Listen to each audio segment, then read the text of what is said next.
So in my most recent one of these, I said that, like, as I'm watching like, not a blank TV, but a movie or a show or whatever, if I have to pee, and I have to leave the room or something like that, I don't pause. I just let it play. It feels like an innocuous subject. But oh man, in the comment box, I got this huge, like 12 paragraph, massive troll rant. I mean, like bitter, angry, just rambling gibberish. It started by telling me he wasn't from the US. Like, I don't know why all of my trolls do. Like 96% of the world's population isn't. I assume trolls are evenly distributed. Probably like 96% of my trolls aren't from the US, but they all declare it for some. Anyway, it went on to say that I am not ready for the internet, as though it's like 1992, because I told a story about peeing.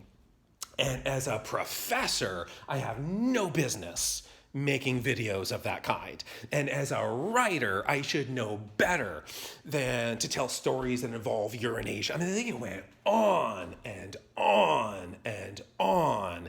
And that was the first paragraph. There's 11 more after it. And I didn't read them all. I mean, I maybe made it like halfway through the second paragraph when I stopped reading. But that was far enough to know that this guy watched my whole video and then went and watched a bunch more and learned a lot about me in addition, like online, and then spent way more time typing his comment than I spent making my whole 3-minute video from ideation to post. And normally, it wasn't written by AI, clearly wasn't written by AI. It was a little bit too childish and way too attacky. So, I mean, he just poured his soul into, all the vinegar in his heart was spilling onto the keyboard.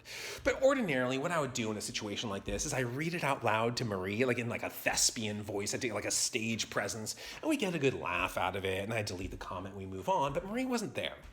She was, but she was not. I woke up so early that morning, and I just couldn't fall back to sleep, so I got out of bed, and I went to the kitchen, and Marie was still in bed, so I couldn't read it out loud to her. And this is the first thing I saw, was this comment. So I never do this, but I typed out a reply. And I mean, it was like brass knuckles to the nose. It was only like 3 sentences or something. But then I realized maybe this is too much. This isn't something I do. And so let me just make coffee. Let me step away. I'll just leave that cursor blinking after my comment.